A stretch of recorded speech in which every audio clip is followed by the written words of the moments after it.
Emily was total excitement, very smart young lady.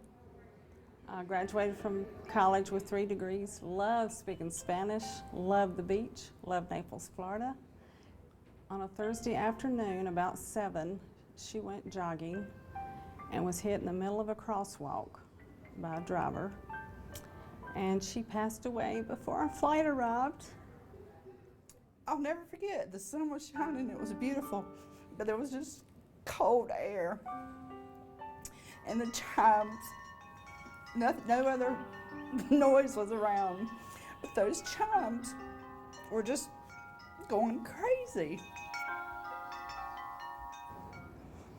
And our world was crushed because she was our only daughter. She is just so special and a big heart of gold. And we miss her and we love her so much. And we've been on an emotional roller coaster since that day.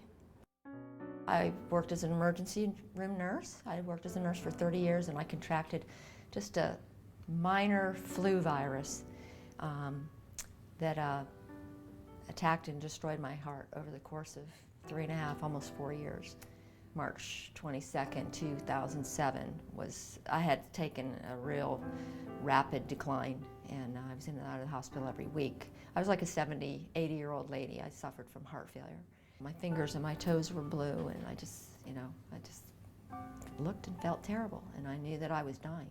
Once you get to the point where you need a transplant, that's the last chance you have. And you just pray that a donor can be found for you in time.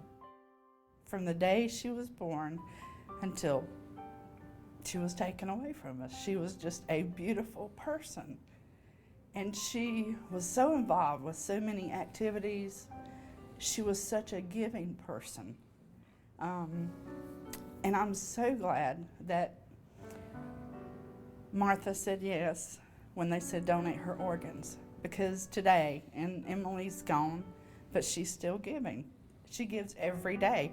Every day that Deborah lives, Emily is still giving.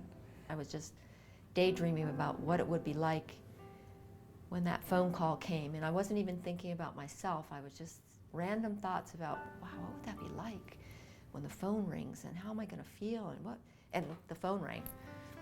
And I knew, I just knew immediately that that was the call. And when the woman on the other end said, Deborah, we think we have a heart for you, I just cried and told my husband they think they found a heart for me. It was a mixture of some fear and also knowing that my gift or that my life was going to be spared, but as a result of the death of another person, did make me feel sad.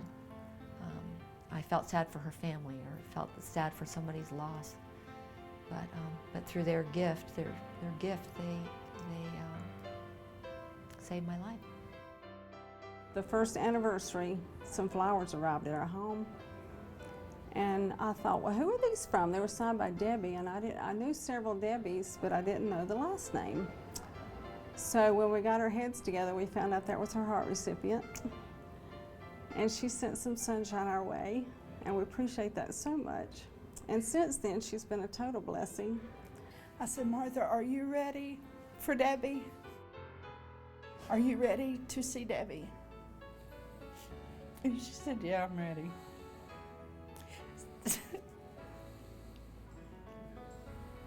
So I called Debbie, and I said, let's go.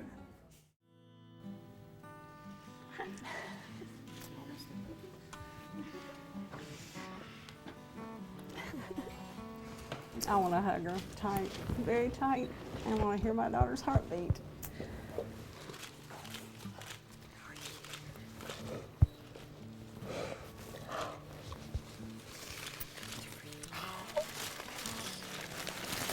Thank you.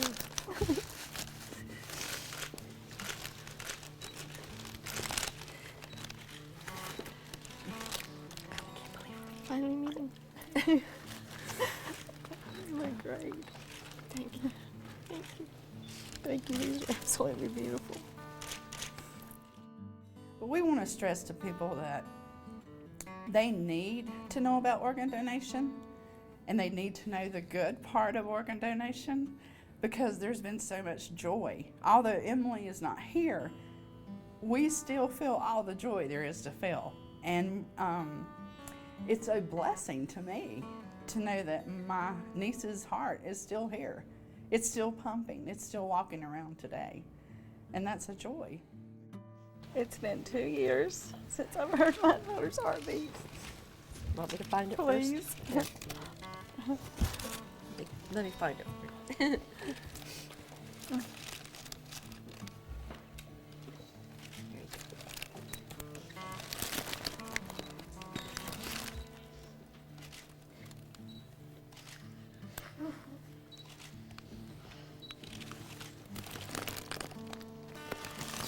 Thank you so much.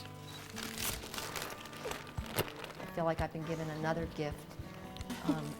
Not only just it was a gift to know her name, but that her family opened their heart and their home to my family and I to share knowledge about Emily. They didn't have to do that. To let me know what she was like, how she lived and where she lived, and so it's a bittersweet feeling, because I was afraid at first that maybe I would make them feel worse because they look at me and here I'm alive and their daughter's not. But I also hoped that maybe it would give them some peace to see the wonderful gift and the miracle of what they did for another person, what Emily did for another person.